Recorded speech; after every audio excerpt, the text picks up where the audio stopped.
अध्यात्म पाठशाला में आपका आना बहुत बहुत साधुवाद, बहुत बहुत अभिनंदन। कल हमने इन 7 तत्वों का क्रम वैज्ञानिक ढंग से आपको बताया था। उसके बाद हमने 7 तत्वों की जानकारी देना प्रारंभ किया है। 7 तत्वों का क्रम तो बताया हमने कल, और ये 7 तत्वों को इसकी जानकारी क्यों देना है कि 7 सम्यक दर्शन की प्राप्ति 7 तत्वों के स्वरूप को जानना पड़ता है। बिना स्वरूप जाने, बिना द्रव्यों को जाने या बिना तत्वों को जाने कभी किसी ने कोई सम्यक दर्शन प्राप्त नहीं किया है। जिसने भी सम्यक दर्शन पाया है उसने नियम से वो मोक्ष का अधिकारी बन गया है, और नियम से उसके पास 7 तत्वों का ज्ञान है। इसमें कुछ तत्व ऐसे है जो अनादि अनंत है। आवाज आ रही है मेरी? आवाज आ रही है मिक्की? सोनू आवाज आ रही है? अनीता जी आ रही ना? हाँ आ रही आवाज बीकानेर वाले बाफना? ओके, हाँ सर कंचन भाई। तो उमा स्वाति ने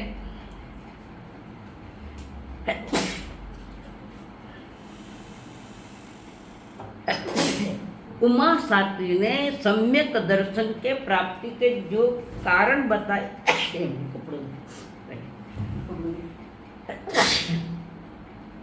तो जो सम्यक दर्शन में प्राप्ति में हमारे लिए सहयोगी कौन है? तो 7 तत्व है। तत्वार्थ श्रद्धानाम सम्यक दर्शन, ये तत्वार्थ सूत्र का सेकंड सूत्र है। उसने स्पष्ट किया है उमा स्वाति ने, तत्वों का ज्ञान किए बिना सम्यक दर्शन की प्राप्ति नहीं होती। पर कई ऐसे भी कि तत्वों का ज्ञान तो कर लिया पर उसका पुरुषार्थ नहीं किया सम्यक दर्शन हेतु। तो हमें पहले सम्यक दर्शन की जो जानकारी हम दे रहे हैं, इसमें जीव तत्व उसकी जानकारी दी है, अजीव तत्व की भी जानकारी दी है, और इसमें 2 में सबको समझ में आया, जीव तत्व अजीव तत्व। हाँ, किसको समझ में नहीं आता मैं लक्षण बता रही हूँ कि जीव का क्या लक्षण है, अजीव का क्या लक्षण है, आश्रव का क्या लक्षण है, उनका कार्य क्या है, ये बता रहे हैं। आवाज नहीं आ रही है।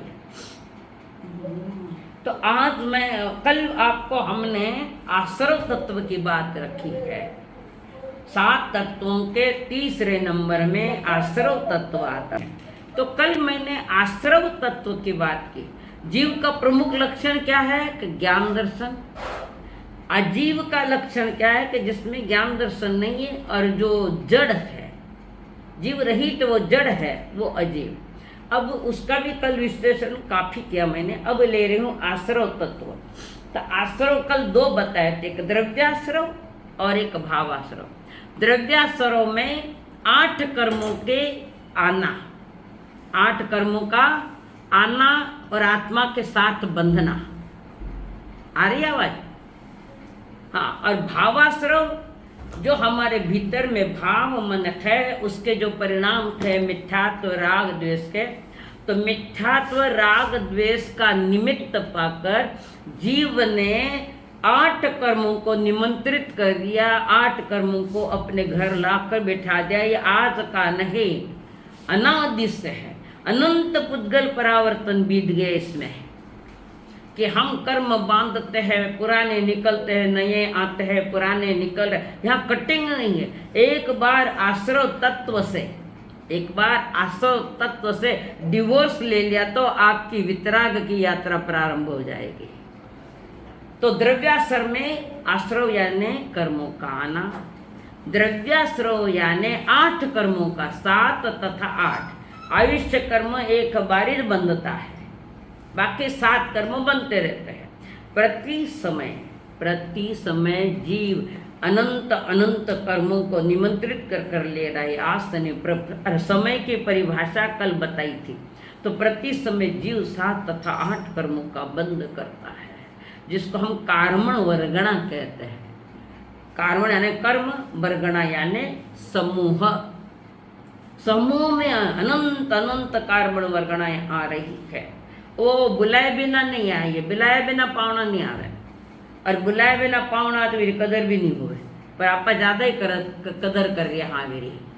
तो ये आश्रव तो इसको ये कर्मों के घर या पुद्गल के घर हमने रंग बिरंगी पत्रिकाएं डाली है मिथ्यात्व राग द्वेष को लेकर। तो जब पत्रिका गई है तो पावना तो आने वाला ही, अरे आज के नहीं आए, आ रहे हैं, इसका भी हमें ज्ञान नहीं, ध्यान नहीं, पर हम पूरे संसार में यानी पुद्गल के रंग में डूबे हुए हैं। हमें अभी पता ही नहीं लग रहा है कि प्रति समय 7 तथा 8 कर्म आ रहे हैं। तो हमारी सावधानी जरूर है। ये मैं जो बता रही हूँ, आगे गुणस्थान आएगा जल्द ही, ये जो बता रही हूँ आपके हित में बता रही हूँ कि आपको भी पता चले कि मुझे किस दिशा से चलना है, मेरा लक्ष्य क्या है, उस लक्ष्य की प्राप्ति में मुझे क्या करना है। अभी वर्तमान में मेरा लक्ष्य है तत्वार्थ श्रद्धानाम सम्यक दर्शन। तत्वों का, 7 तत्वों का श्रद्धान ही सम्यक दर्शन की प्राप्ति में उपयोगी बनता है। अब कल जो आश्रव तत्व बताया है, अब इसमें मैं एक छोटी सी समय सार में एक घटना आती है। एक क्षुद्रा माँ, क्षुद्र जाति की एक क्षुद्रा माँ अपने छोटे छोटे 2 बच्चों को लेकर, उंगली पकड़कर 2 बच्चों को लेकर मेले में गई, जहाँ लाखों की भीड़ थी। अपने बच्चों को ले साथ में ले जा रही है, तो बीच में एक चूड़िया की दुकान है, तो वो माँ चूड़िया लेने बैठ गई वहाँ, अपने हाथ में कांच की चूड़िया, और इसको करते एक बच्चा, माँ चूड़िया पहने, बच्चा निकल गया, उसको कुछ मालूम है कहाँ से गया, माँ ढूंढ रही बच्चा कहाँ, बच्चा मिला नहीं।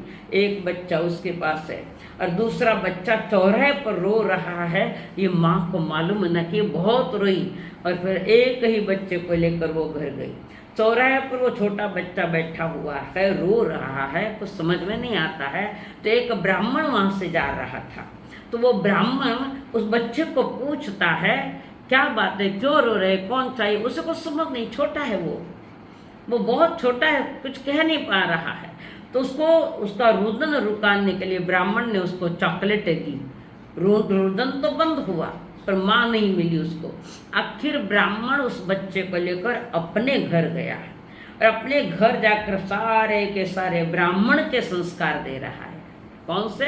ब्राह्मण के संस्कार, यानी उच्च कोटि के संस्कार दे रही।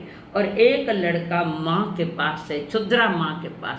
अब उस पर जो हीन जाति का परिवार है, कोई संस्कार संस्कृति कुछ नहीं है, वो उसके घर पल रहा है। तो एक तो माँ के घर पल रहा है, एक ब्राह्मण के घर पल रहा है। तो ब्राह्मण के घर वाला वो छोटा लड़का जैसे बड़ा होता गया, खूब संस्कार पाया है, खूब संस्कार संस्कृति लिए, अच्छा लड़का हुआ। भले वो लड़का कितना भी अच्छा होवे, है तो क्षुद्रा माँ का बेटा। किसका बेटा है? वो क्षुद्रा माँ, उसका बेटा गिना जाएगा, ब्राह्मण का बेटा नहीं है वो क्षुद्रा माँ का बेटा है। उसी प्रकार पुण्य पाप तो आश्रव का, क्षुद्र आश्रव का बेटा है, और पुण्य जैसे ब्राह्मण घर का बेटा जो संस्कार लिया है। पुण्य में संस्कार होते हैं, पापों में संस्कार नहीं होते हैं। समझ में आई बात? इस समय सार का उदाहरण है। तो यहाँ पर आश्रव, पापाश्रव भी है और पुण्याश्रव भी है। जब हम पुण्य बांधने के जो 9 कारण है, उस कारणों पर हम कोई कारण अपनाएं तो वहाँ पुण्य बंध होता है। और 18 पाप स्थानों का सेवन करता है अगर जीव, 18 पापों में अगर जीव रमा है तो पापाश्रव का बंध होगा। तो दोनों ही बंध के कारण है, पुण्याश्रव और पापाश्रव दोनों ही बंध के कारण है। फिर भी पाप से पुण्य अच्छा है, क्योंकि पुण्य के उदय में मनुष्य जन्म, आर्य क्षेत्र, उत्तम कुल, परिपूर्ण इंद्रिया, निरोगी काया, लंबी आयु, संत समागम, शास्त्र श्रवण, ये जो 8 बोले जो भगवती में दिए गए, ये 8 बोल पूर्व पुण्य से मिलते हैं। अभी बचे हैं 2 बोल, कौन सा? श्रद्धा और संयम। 8 बोल तो आपके पुण्य ने दे दी है, पर ये 2 बोलों में आपको पुरुषार्थ करना पड़ेगा। 8 बोल हमें अनंत बार मिले, पहली बार नहीं, अनंत बार साधुपना लिया होगा पात्रा, मेरु पर्वत होगा पात्रा लिया, कुछ नहीं हुआ। कारण जिस दिशा में कदम बढ़ना है, जिस धारा में, ज्ञान की धारा में आगे बढ़ना है, तो हमें जानना ही पड़ेगा। तो आश्रव जिसका काम है कर्मों को लाना है ना, हमने बुलाया इसलिए वो आया, तुमने पुकारा और हम चले आए, ऐसा है। तो एक पापाश्रव एक पुण्याश्रव दोनों ही बांधते हैं जीव को। तो पाप से नरक तिरंच और पुण्य से मनुष्य और देवगति, बस। परंतु ज्ञानी दोनों को ही हेय मानते हैं। किसको? पाप को और पुण्य को। ज्ञानी, सम्यक ज्ञानी दोनों को ही हेय मानते हैं। हेय यानी छोड़ने योग्य। हेय का अर्थ आया ध्यान में? छोड़ने योग्य। पहले तो पाप से को छोड़ना ही पड़ेगा, त्यागना ही पड़ेगा। और जीव जैसे ऊपर उड़ता है तो पुण्य धीरे धीरे पीछे चलता है, और साधक आत्मा आगे है और पुण्य उसके पीछे है। जैसे आपने शादी की तो 3 फेरा तो धनी लुगई आगे ही, चौथा फेरा में धनी आगे हुई हो। तो अब पुण्य के लिए साधना नहीं कर रहे। कौन? साधक आत्मा, जो आगे जाकर गुणस्थान श्रेणियां चढ़ेगी। तो पुण्य उनके पीछे है और साधक आत्मा है। तो पुण्य के लिए वो कोई काम नहीं करता है, पर वो जो साधना करता है उस साधना में पुण्य का बंध होता है। जैसे खेत में बीज डालते हैं तो अनाज के लिए, घास के लिए नहीं, घास उसके पीछे आता ही है। ऐसा ही पुण्य महापुरुषों के पीछे होता है। वर्तमान में हमने पुण्य को आगे किया है और हम पीछे क्यों? कभी हमें पुण्य की बहुत बड़ी तैयारी करनी। यही पुण्य तुम्हें साधन देगा मोक्ष मार्ग के लिए। 8 बोल और 2 बोल जो श्रद्धा और संयम है, उसमें आपको पुरुषार्थ करना पड़ेगा। बात समझ में आई? कुछ पूछना है? 1 मिनट के लिए रुकूं, ज़्यादा समय नहीं है, अभी समय निकल जाएगा। चलो हाँ सर फरमाइए। सर जैसे आपने बोला कि आश्रव, पुण्य और पाप, जैसे आप अभी हमको समझा रहे, ये पुण्य का बंद करा रहा है, यानी ये आश्रव हो, ये पुण्य का बंद करा रहा है। अशुभ से तुम बाहर हो और विशुभ में बैठो, जिनवाणी सुन रहे हो, ध्यान से सुन रहे हो, इसलिए ये पुण्य बंद का काम है, अच्छे पुण्य कर्म का काम है। और हम वितराग मार्ग की बातें कर रहे हैं। फरमाइए, हो गया? ज्ञानियों ने तो ये कहा कि न पुण्य आश्रव करो न पाप आश्रव करो। तो वो स्टेज नहीं, वो स्टेज अभी नहीं है। पुण्य आश्रव मत करो, पुण्य आश्रव होगा। पुण्य का बंद तो ठेठ 13वें गुण स्थान तक है, 7वां वेदनीय का। एक समय में बांधता है, दूसरे समय में भोगता है और तीसरे समय में निकल जाता है। वहां भी 7वां वेद है, तो कर्म ही 7वां बंधनी है तो भी है। समझ में आई बात? पुण्य को, ज्ञानी पुण्य के पीछे नहीं होते, ज्ञानी अपने आत्मा के साथ चलते, पुण्य उनके पीछे चलता है। जैसे मोदी जी सबसे आगे आगे, उन पीछे उनके पलटने सारी। आया समझ में? अब बोलो। जैसे ज्ञानी बोल रहे कि पुण्य आश्रव भी छोड़ दो, यानी छोड़ दो नहीं, छूटता है। छोड़ दो तो भटक जाओगे। आप अपने गांव से निकले और मुंबई जाना है आपको, तो प्लेटफॉर्म छोड़ा है ना, पाप छोड़ा। पुण्य की ट्रेन में बैठे हो और पुण्य की ट्रेन बैठे, तुम्हारी मंजिल अभी तक आई नहीं, तुम बीच में उतर गए तो तुम अगर बीच में उतर गए तो आपकी मंजिल नहीं आएगी। पुण्य छोड़ा नहीं जाता, छूटता है अपने आप। पुण्य छोड़ दे तो भटक जाएगी वो आत्मा। पुण्य उसके पीछे चल रहा है।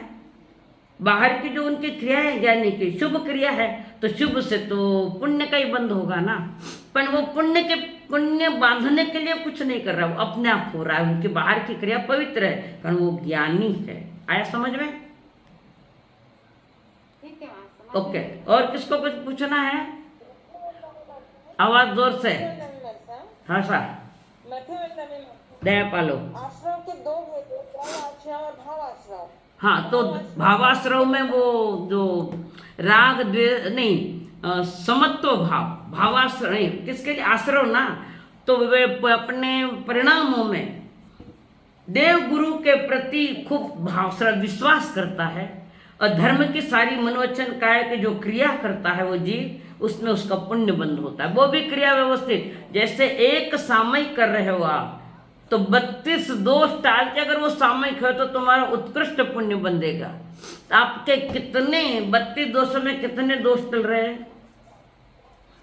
अभी तुमको 32 बंद जो दोष लगते सामयिक में, उनका तुम्हें ज्ञान भी नहीं है कि 32 जो दोष है वो आपके पास नहीं है जानकारी। खाली बोलते हैं 10 मंत्रा 10 वचन 12 काया। अब ये विस्तार से पूछो तो जिसको नहीं आते हैं वो ये क्लास पूरा आगे जब तक चलेगा उसके भीतर में ये 32 दोष याद कर लेना, तो वहां पर पुण्य बनता है। और मन वचन काया से अशुभ किया तो पाप का बंध, शुभ किया तो पुण्य का बंध, और परिणामों में शुद्धता आ गई है तो वो मोक्ष का कारण है। अब आया ध्यान में? और किसको पूछना है जी? चले आगे चलूं मैं। तो आश्रव के 2 भेद है। देखिए अभी मैं उसकी परिभाषा कर रही हूं। भावाश्रव, आपके पास फोटोकॉपी आई होगी उसकी, मैंने भेजी है, फोटोकॉपी भेजी है। जीव अरूपी है, चैतन्यवान है तथा ज्ञान दर्शन गुण वाला है। अरूपी है, चेतना सहित है, ज्ञान दर्शन गुण वाला है, उसे भावाश्रव कहते हैं। ये भी बंध के कारण आते जीव के अरूपी अवस्था में। जीव अरूपी है। अरूपी यानी क्या? अरूपी बीकानेर वाला अरूपी यानी क्या? बोलो जल्दी। अरूपी यानी क्या? हाँ बोलिए बोलिए। इसका कोई रूप नहीं है। अच्छा, और क्या नहीं है? जिसमें वर्ण गंध रस स्पर्श नहीं है, वो है अरूप। हाँ, वो अरूपीय जीव जिसमें वर्ण गंध रस स्पर्श नहीं। धर्मास्तिका अधर्मास्तिका सभी अरूपी है। इनको वर्ण गंध रस स्पर्श, जितने 5 द्रव्य अरूपी है तो उनको वर्ण गंध रस स्पर्श नहीं है। एक पुद्गल रूपी है जिसको वर्ण गंध रस स्पर्श दोनों ही है। आई समझ में बात? तो जीव अरूपी है यानी वर्ण गंध रस रहित है।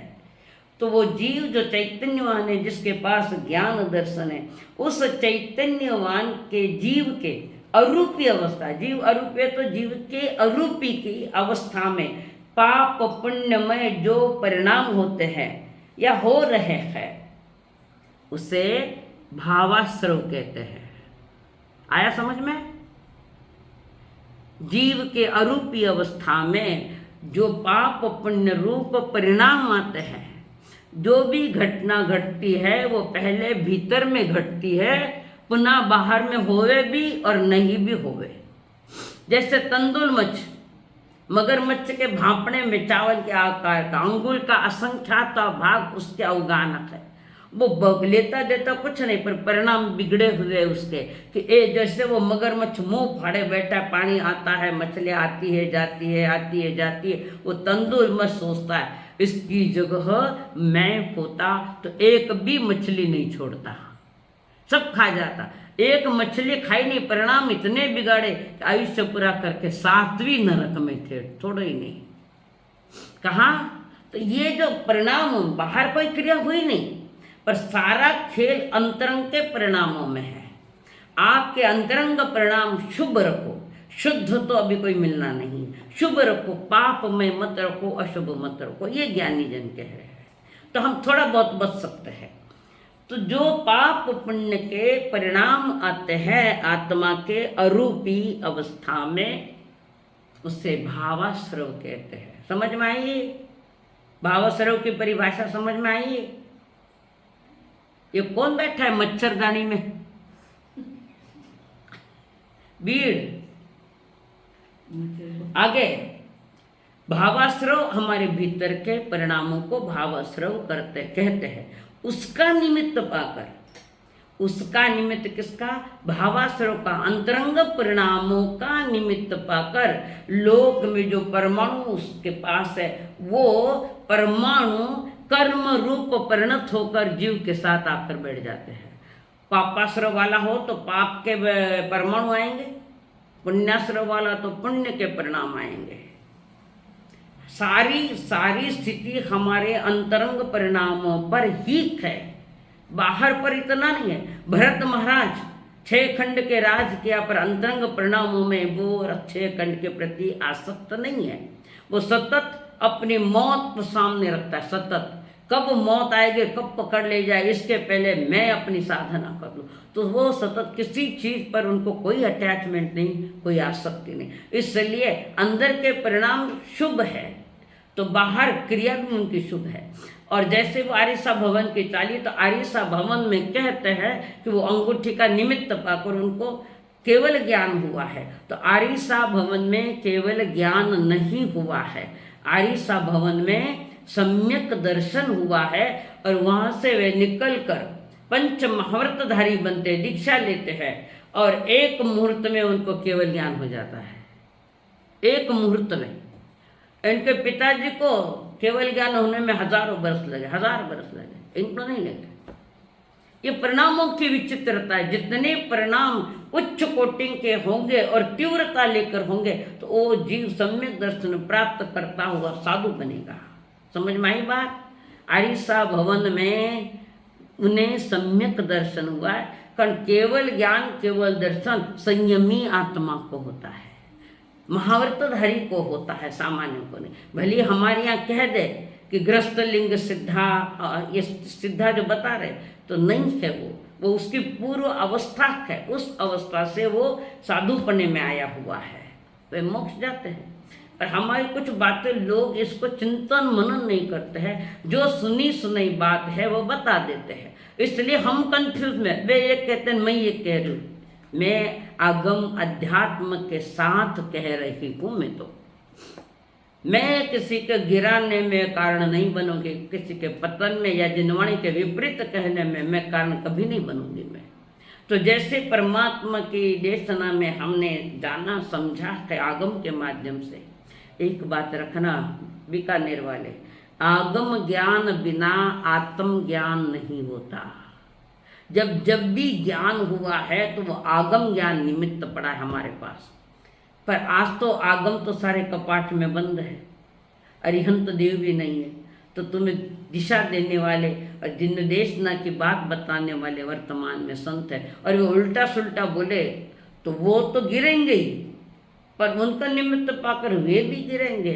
जो सत्य है, सत्य को जानने का पूरा प्रयास करो। तो भावाश्रम में आत्मा के अशुभ या शुभ परिणाम, पापमय परिणाम या पुण्यमय परिणाम पाता है, तो वो है भावाश्रम। उस भावाश्रम का निमित्त पाकर 8 कर्मों का जो आना हो रहा है उसको कहते हैं द्रव्याश्रम। 8 कर्म द्रव्य है, और मेरे राग द्वेष पाप पुण्य ये परिणाम है जीव के, उसको कहते हैं भाव कर्म। भावाश्रव कहो चाहे भाव कर्म कहो। समझ में आई बात? चलिए आगे। बंध अध्यात्म में क्रम थोड़े आगे पीछे हुए हैं, वो अध्यात्म का विषय है। तो बंध के आए हुए कर्म आश्रमों को, जो कर्म आए हैं, आए बोले तो हमने बुलाए हैं, वो कर्म जो आए हैं उस वो कर्मों का जो स्कंद आया है, कर्म परमाणु समूह के रूप में आए हैं, वे आए हुए कर्म आत्म प्रदेशों पर जाकर बैठते हैं, चिपक जाते हैं आत्मा के साथ, उसे बंध कहते हैं। समझ में आई?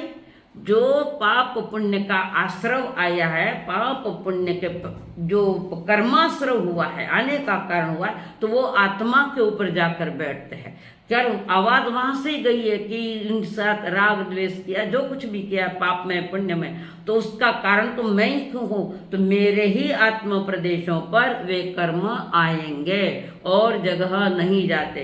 जिसका कर्म, जिसकी क्रिया उसी को फल देती है। समझ में आया? जैसा का कर्म है वैसा, जैसा करता है वैसा कर्म है। कर्ता और कर्म ये हम पर लागू हो रहे हैं, प्रत्येक जीव पर लागू हो रहे हैं। तो आए हुए कर्म आश्रमों का आत्म प्रदेशों के साथ, आत्म प्रदेश कैसे है कि अरूपी है, रूपी नहीं है।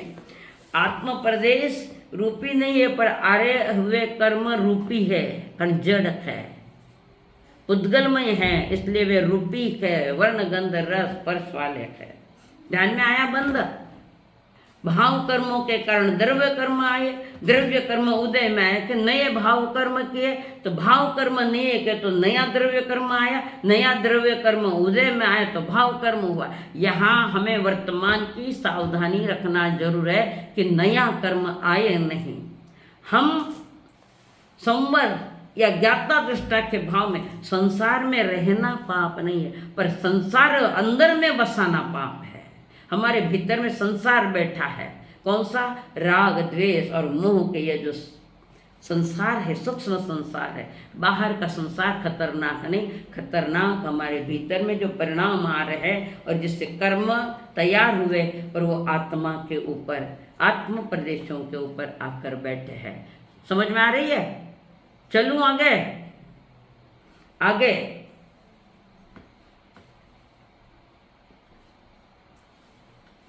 क्या हो गया? हाँ, खड़ी जोरे द्रव्याश्रवण भावाश्रवण चौथा।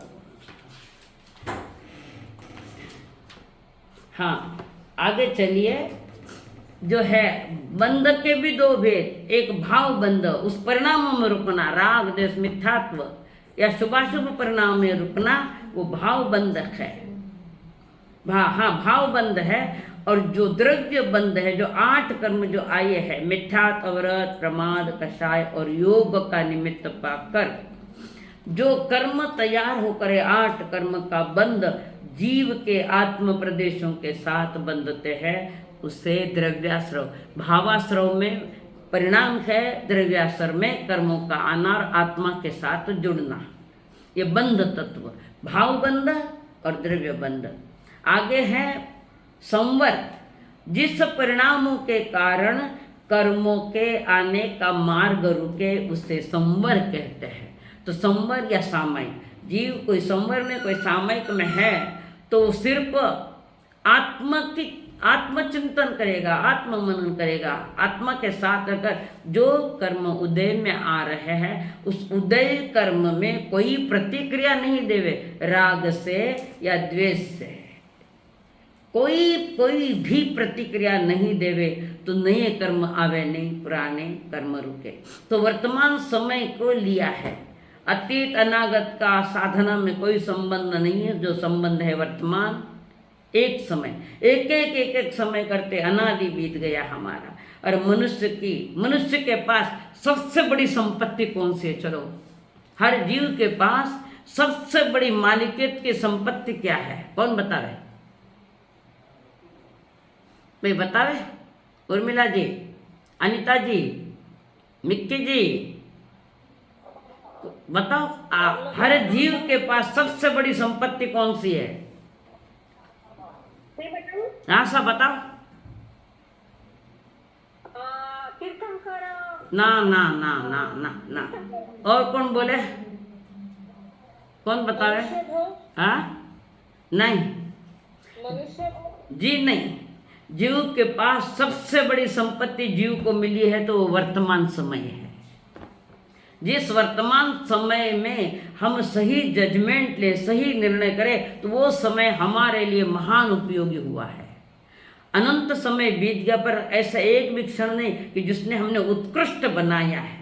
वर्तमान में जो समय है वो हमारी असली संपत्ति है, और उस संपत्ति को प्राप्त करता हुआ जीव संवर सामयिक में रहता है तो नया कर्म नहीं आता, पुराना कर्म निकल जाता है। अब आया ध्यान में?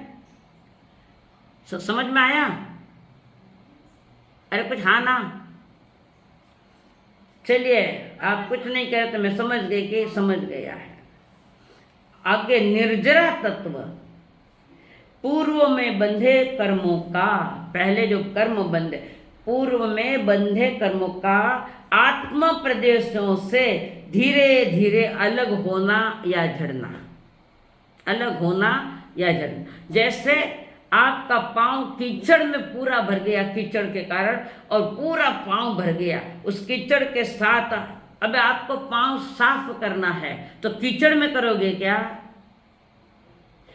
कीचड़ में करोगे पांव साफ पानी लेकर? नहीं समझ? हाँ जी। तो पहले कीचड़ से पांव बाहर में निकालोगे, यानी पाप से पहले उस जीव को पाप से बाहर निकालेंगे। अब वो जो बाई जिसका पांव भरा हुआ है तो वो पानी लाती है, धीरे धीरे धीरे वो पांव पर आया हुआ कीचड़ निकालती है, धोती है। तो कीचड़ जो पांव को लगा वो है बंध तत्व, और पानी को लेकर जो धो रहा है वो निर्जरा तत्व है। ध्यान में आया? धीरे धीरे कीचड़ निकाल रहा है, उदाहरण दे रही हूँ, धीरे धीरे कीचड़ निकाल रहा है। और जब पूर्ण कीचड़ निकल जाता है तो वो आत्मा की शुद्ध अवस्था है। ऐसे धीरे धीरे कर्मों का आत्म प्रदेश से बाहर जाना, उसको निर्जरा तत्व कहते हैं।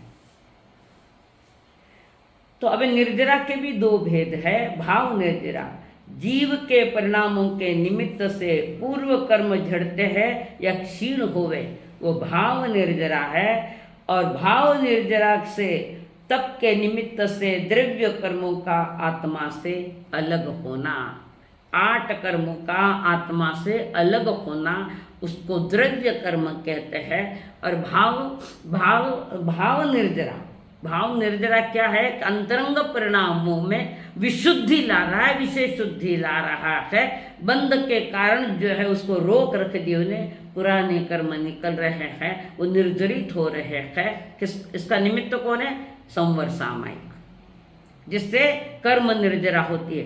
तो बाहर की मन वचन काया के योगों की जो हमारी सामान्य संवर्ग है वो अशुभ को निकालता है, और शुद्ध को निकालने वाला सम्यक दर्शन, सम्यक ज्ञान और सम्यक चारित्र। कुछ कठिन लग रहा है? कागज आपके पास है, उसमें भी देखते जाओ। हाँ, और द्रव्य निर्जरा क्या कि भाव निर्जरा में जो कर्म उदय में आए हैं, उस कर्म उदय में उसने अपनी ओर से कोई प्रतिक्रिया नहीं, उदय आया चला गया, ये उसके 8 कर्मों के निर्जरा, इसको द्रव्य निर्जरा कहते हैं। और अंतरंग परिणामों में जो विशेष शुद्धि हो रही है उसको भाव निर्जरा कहते हैं। अशुभ शुभ को हटाकर शुद्ध कर रहा, या अशुभ को हटाकर शुभ में आ रहा है, ये है मोक्ष तत्व। आत्मा समस्त 8 कर्मों से रहित होवे। मोक्ष का क्या अर्थ बताया था मैंने? मोक्ष का अर्थ बताया था? हाँ बोलो। हाँ हाँ हाँ, दया पालो। मोक्ष का क्या अर्थ बताया मैंने? नहीं, मोक्ष का नहीं, मोक्ष का अर्थ है मोह का क्षय हुआ है जिसका, वो 12वें गुण स्थान का है। और जिसको हम निर्वाण कहते हैं, जब 14वें गुण स्थान को पार करिए जीवात्मा उस शरीर को छोड़कर सिद्ध के आगे, सिद्धालय के आगे 9 योजन लोक के अंत में जाकर रुक जाती है, उसे निर्वाण कहते हैं। आया ध्यान में? मोक्ष है 12वें गुण स्थान। मोह यानी जो मोक्ष को रुकावट ला रहा है, मोक्ष का हनन करता है वो मोह, और मोह को जो क्षय करता है वो मोक्ष।